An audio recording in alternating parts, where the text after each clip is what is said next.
बिहार सरकार के शिक्षा मंत्री डॉक्टर चंद्रशेखर के खिलाफ एक आपराधिक मामला दर्ज कराया है। ये शिक्षा मंत्री चंद्रशेखर यादव जो हैं जो रामचरितमानस के बारे में गलत अपभ्रंश फैला रहे हैं, जिस पर ये केस किया गया है। मानस को ये तो जानते हैं। ऐसे मूर्ख को जो शिक्षा मंत्री बना दिया गया है, उनको तो सबसे पहले मंत्रिमंडल से हटाया जाए। और इनको अगर नहीं समझ में आ रहा है कि रामचरितमानस क्या है, तो आए मेरे पास, मैं इनको पढ़ के बताऊंगा, समझाऊंगा कि रामचरितमानस है क्या। बिहार के शिक्षा मंत्री डॉक्टर चंद्रशेखर की मुश्किलें बढ़ती जा रही है। उनके द्वारा रामचरितमानस और मनुस्मृति पर किए गए विवादित बयान का बवाल तूल पकड़ता जा रहा है और मामला अब कोर्ट तक पहुंच गया है।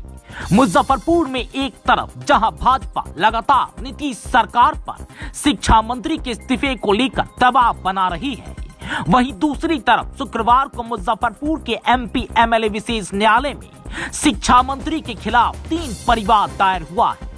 पहला परिवार विश्व हिंदू परिषद के जिला अध्यक्ष कृष्ण मुरारी भरतिया ने दायर किया है, वहीं दूसरी ओर अधिवक्ता सुधीर कुमार ओझा ने परिवाद दायर किया है। और मुजफ्फरपुर के पुरोहित महासभा की ओर से महंत अभिषेक पाठक ने भी करोड़ों हिंदुओं की सभ्यता और संस्कृति पर कुठाराघात करने का आरोप लगाते हुए परिवाद दायर किया है। न्यायालय एमपी एमएलए के जज श्री विकास मिश्रा जी की अदालत में बिहार सरकार के शिक्षा मंत्री डॉक्टर चंद्रशेखर के खिलाफ एक आपराधिक मामला दर्ज कराया है। हमने आरोप लगाया है कि उनके द्वारा 11 जनवरी को पटना में नालंदा खुला विश्वविद्यालय के कार्यक्रम के दौरान रामचरितमानस पर जो आपत्तिजनक अभद्र टिप्पणी की गई है, जिसमें कहा गया है कि यह ग्रंथ नफरत फैलाता है। इसके साथ ही कुछ जाति संबंधित विवाद भी उन्होंने पैदा किया है और नफरत फैलाने का कार्य किया है।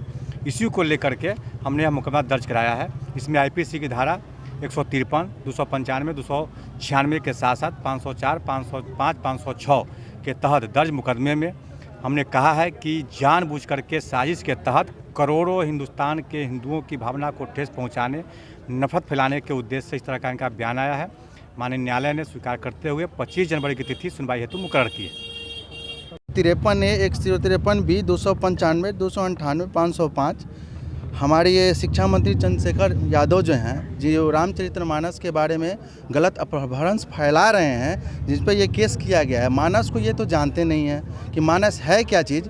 मानस हमारे मानस में एक जगह लिखा हुआ है कि राम जी कहते हैं कि हमारे राजपाट के दौरान अगर हम पे भी कोई अपने प्रजा से कहते हैं कि हम भी ऐसा कोई अपराध कर लें, तो आप लोग बिना डरे, बिना निसंकोच आप लोग हम पे वो कार्रवाई कर सकते हैं। ऐसे राजा जो प्रजा को प्रजा न समझते हुए अपना परिवार समझ के काम करता है, और राजपाट चलाने का अगर सही तरीका है तो रामचरितमानस पढ़िए और राजपाट चलाने का सही आपको कैसे राजपाट चलाया जाता है ये पता चल जाएगा। और ये लोग जिनको शिक्षा मंत्री बनाया जाता है, हमारे भारतवर्ष का बहुत बड़ा दुर्भाग्य है, जहां हिंदू धर्म को इतना शर्मसार किया जा रहा है, जहां आप रामचरितमानस के बारे में अपने बच्चों को बता नहीं रहे हैं, लेकिन उसका गलत अपभ्रंश फैला रहे हैं। तो पहले आप मानस को पढ़िए, मानस को जानिए, समझिए, उसके बाद मानस पे उंगली उठाइए। इसलिए हमारे नीतीश कुमार से बहुत विनम्र निवेदन है कि इनको जल्द से जल्द निष्कासित किया जाए। जहां हमारे देश के मुखिया नरेंद्र मोदी अपना पूरा जोर लगा के एक राम मंदिर बनवा रहे हैं, अयोध्या का कितना दिन से चला आ रहा था, उसको इन्होंने पूरी लड़ाई के साथ पूरा करके राम मंदिर बनवा रहे हैं, उसी देश में रामचरितमानस पे उंगली उठाया जा रहा है। ये बहुत बड़ी दुर्भाग्य की बात है। माननीय कोर्ट ने स्वीकार कर लिया है। माननीय कोर्ट ने स्वीकार कर लिया है। इस पर सोमवार का उनका उचित कार्रवाई होगा। अब सोमवार को माननीय कोर्ट ने क्या कार्रवाई करते हैं ये सोमवार को पता चलेगा। हिमांशु पाठक एडवोकेट जो हैं चंद्रशेखर यादव जी, जो कि लगातार 3 दिनों से ये बयान देते आ रहे हैं कि रामचरितमानस जो है वो विवादित ग्रंथ है, और इसको सुनते सुनते हम लोग का कि मानसिक जो है हम लोग तनाव में चले गए, जिसके कारण आज मजबूर होकर न्यायालय में हम लोग गुहार लगाए हैं कि ऐसे मूर्ख को जो शिक्षा मंत्री बना दिया गया है, उनको तो सबसे पहले मंत्रिमंडल से हटाया जाए। और इनको अगर नहीं समझ में आ रहा है कि रामचरितमानस क्या है, तो आए मेरे पास, मैं इनको पढ़ के बताऊंगा, समझाऊंगा कि रामचरितमानस है क्या।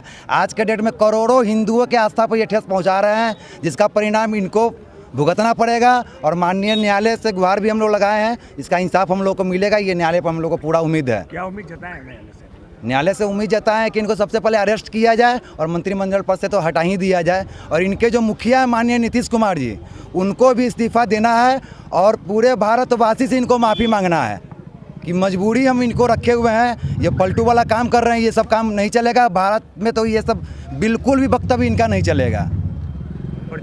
महंत अभिषेक पाठक, बाबा गरीबनाथ धाम।